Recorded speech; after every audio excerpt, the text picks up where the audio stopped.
these items may be something we can do as part of the cultural resource plan, knowing that there is more to be done at the implementation level. I think this is more of an implementation level thing as long as we have space for it in the overall. So what it says, just so I can identify a ceremonial ground for tribal use. That is a recommendation that's been made that we accommodate for that in the plan. Is that something somebody wants to make a motion on, carry forward as a proposal, or should we just hold on that for now? So when you have a draft cultural resource plan, will this board be able to do the same process, or we are, so we can review to see if those things are in there, or if we have, and you can implement it later, or do we have any charter question the cultural resource plan? I'm gonna look at the managers here, but I'll let, actually, yeah, Lance, you go. So one thought I have on that is that we have certain places where we've had to do reburials already, and we don't put them in a land use plan. Normally, it's not a public identified site. It's worked very closely with that particular tribe. It claims affiliation to the reburial and repatriation. And so those things are done back and forth with that tribe, and the agency has identified those things. It's generally not something that we would put in a public document or through a land use decision. But we allow for the framework of it. But we allow it, and can happen all the time. Will that be under implementation of NACRO? Yes, it was worked through the NACRO process. Okay, so I might mark that as implementation.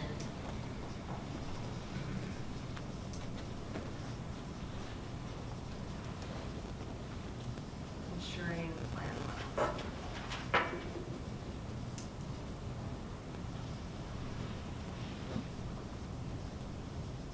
Or doesn't preclude it. This seems more of a very specific recommendation, also potentially implementation, recognizing early elders, pioneer history, particularly as we interpret sites, and in particular at the Bear Butte to provide a better understanding of that. So I think it may be helpful to talk a little about, there's many things that are not precluded, and right. they're consistent with the law, regulation, and policy. We don't need a decision to do that. They're available to us. And then if you want to make it more explicit, then you identify that in your either recommendation or in the plan itself. You say you're going to allow this area. You're going to make a specific decision. And so I think that guidance here, many of those things are available to us. Education. I can go do education all the time. I should be doing that all the time. I should be working with the tribes and other groups to do that. So some of these you don't necessarily need to make a decision about, but if you want to add emphasis to the decision makers, I think that's when you would pass a resolution, say, this is important, we've dialed into that. So maybe some of these are implementation level, not necessarily, like I said, we don't need to be told that because we could do that. I even think the ceremonial one, I think we could entertain that as an implementation level. We could have conversations and find a place that would be appropriate. But if you wanted to emphasize that to us, you could pass a motion that we would go back to, okay, we need to really figure this out and figure where it fits in. With that. Okay. I think it would be beneficial and would be a solid recommendation if we do something sort of like a resolution for that item right there. You want to make a motion? Recognizing the elders or the ceremonial? All the All of the Yes, above? all the above. Both those combined? Involve the tribal project, so we can just combine this all as one? Yeah. Yes, ma'am. All right, so Okay, do you have a motion, Lance? Yes, I have a motion so I can identify ceremonial ground for tribal use, recognize early elders and pioneers. And to provide an understanding, to provide a better understanding, particularly of the Bears Ears Buttes location itself, and then make sure that we are involving tribal preservation officers Yes, and all other areas of expertise to help us in that interpretation. absolutely. Do we have a second? We have a motion and a second. Further discussion? Seeing none, all in favor say aye. Aye. Any opposed? Okay, we have two things that we've done today. Okay. I just remembered that Brooks is on the phone. I Oh. didn't see his thumb up. Yeah, I need to get my phone. If I will jump in if I have a dissenting vote, but otherwise just count me in. Does that make sense? Okay. All right, thanks. Thank you, Brooks. Brooks. Next.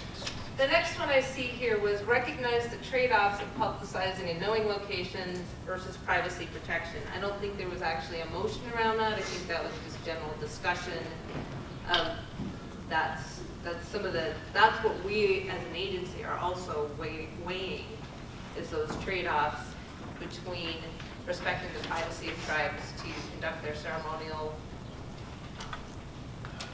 ceremonies, to have those spaces for themselves without disclosing that to the public. Is there anything around that that I missed that would be a recommendation, or at this point, is this just a consideration that I accidentally captured in pink? Ryan, I think you and Bert have more background in this one. Recognizing the ceremonial grounds and sites and gathering kinds of things like that. Oh, okay. Or do you think that's captured up here? That would be part of the second recommendation. If Leave it there. Would that be emphasized in there also? Particularly I think one of the concerns was the distance. You know, a lot of the monument with a lot of the cultural heritage sites are, you know, within a stone's throw from tribal nations and their particular reservation boundaries. But to get the permission on written paper and permits to do that is all the way here in Monticello. So I think one of the concerns was that when we do have a lot of our ceremonies, sometimes they're can happen in a certain sequence in a number of days, and they have to be done in that certain amount of time, and we don't have the time to wait for the BLM office to open to get this permit. So I think what they're wanting to, a lot of the tribal members that have spoken to me were either give them a certain amount of leeway and permission to actually just go on there without the permits, just simply identifying themselves as who they are, you know, as First Nation peoples, to be allowed and have preferential treatment in that manner of ceremonial purposes. Or another one would be like what we do with the hunting permits is actually have permits being issued closer to the tribal nation, or to the tribal people themselves through like their chapter houses, or maybe like with the Financial Youth, something like in their community center, where these permits could be available closer to them for their ceremonial purposes. Would that be something that'd be feasible? We could probably have a conversation in there a little more about what we consider casual use. Right. Many of the activities that you're talking about would be considered casual use, and you don't need any permission from us to do that. Right. When you're doing specific gathering of plants, yeah, there's some concerns, you know, if it's a threatened and endangered plant or something like that. But even for ceremonial purposes, I know we've allowed, for instance, cottonwood to be gathered for ceremonial reasons and things like that. So I think that's we can have more of a conversation. We have also a presence now in Blanding, and they will be able to sell like wood permits and other things like that. That got stood up about a month ago. Again, trying to that distance where people don't have to travel all the way to Monticello to get some of that. We haven't moved it all the way down. You know, we have tried things in the past with taking like wood permits down to in the fall, down to the chapter houses and saying, okay, we're gonna be here on the couple days if you need wood permits or things like that. So maybe we could explore some of that in the document. It'd be nice if it was bringing in I'm something. just thinking, that can't a lot of this stuff be done electronically now? Or through email or something like that? Couldn't you do some of this stuff? The further south you go in San Juan County, the poorer the internet connectivity, fewer computers. Jared? I thought I had brought this up yesterday. Want to ensure that we kind of protect those rights and try to make it as easy as possible. I thought about it a little bit overnight. I wondered if there couldn't be some forethought given to it and a letter of understanding written for certain use that they know is going to be happening. You know, there are certain ceremonies that may happen at times. Maybe things like gathering cottonwood for ceremonies, and I don't understand all the, all that's needed and the quantities, but I like the language of not to exceed that we have on some of those, like the numbers of people in use. So if you're gathering plants, maybe there's a letter of understanding to be written up front where you sit down at a table, you talk about the ceremonies, what's happening, the kind of quantities that are gathered, and that's all established up front, and then they don't have to go get that permit for that specific one, as long as it's following the letter of understanding for these 3 or 4 ceremonies that they know are going to be happening on an annual basis. And then that may meet those needs on both sides. And then if it exceeds that, maybe it's a number of people, or maybe it's, there's a special ceremony that requires, falling a tree, or I don't know, whatever it would go outside of the scope of the letter of understanding, then that would need a permit. Is that something that might be helpful? Yeah, because, I can't speak for all tribes, but all tribes do have certain specific and unique ceremonies that they do. And I think that'll probably be important on a tangible level. Ryan? Yeah, I just want to offer, I want to be respectful of folks' time. These are very complex issues, and it's good discussion. I don't want to stifle that in any way, but I think we're trying to get to the solutions of problems that are very complex, and you guys have a finite amount of time this morning. And so just wanted to, we'd love to have that dialogue and try to problem solve, but I don't know that that's the charge of the group or even the best use of your time, so I just want to offer that. Well, I was just going to say, I imagine that the BLM will work because not all the tribes are represented here. They've chosen not to be a part of the process. But I imagine you'll work with the other tribes and whatever decide here, because they'll probably need their own ceremonial grounds, I imagine, unless one area will work. As a manager, Ryan, what are you looking for from the group today? So what I would like is obviously your recommendations for ways to move forward on these alternatives, or things that maybe you don't agree with that we've got in the preferred. That would be valuable, and maybe the context for that, rather than, we could solve problems, but I don't know that that's the best use of everybody's time. Okay, so you're kind of alluding to what Kelly said, we need to look at the alternatives? I'm not, I guess what I'm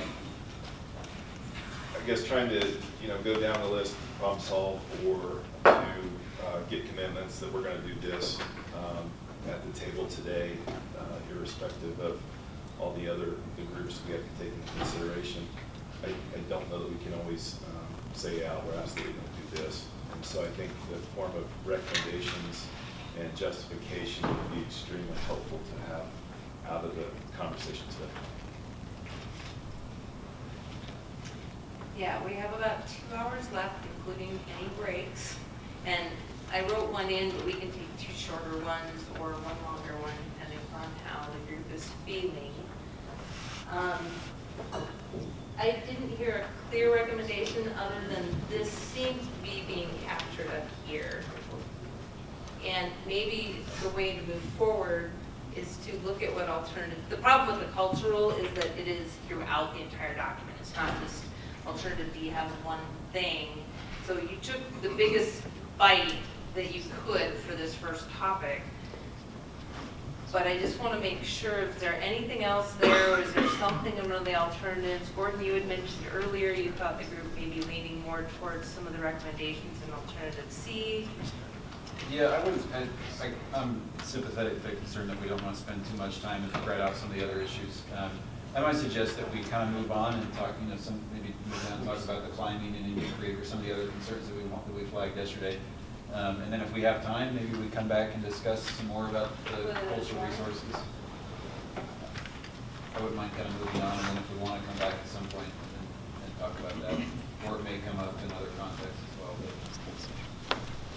Can we use this suggested alternatives as like a template for that discussion? And then as those things arise, then we can talk about them without getting way too deep into the weeds. And, if there's a broad management technique that we don't agree with, it should be called out part of the alternative. We talk about it without getting into too much specifics about things that should probably be reserved for implementation. How's the group feel about that? Sounds like a plan forward?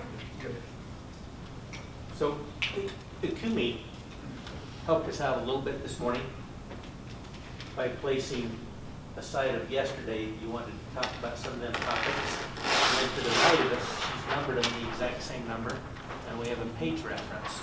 So for example, on the plant collection stuff that we just talked about, you can look at that very one, and we talked about cottonwood collection for Native American ceremonies has to be done by permit. And you go back to one of the other tables, and it's more general that other,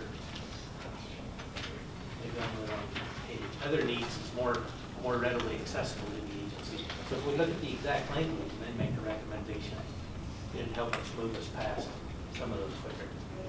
And the other thing I can offer, does anyone need to take a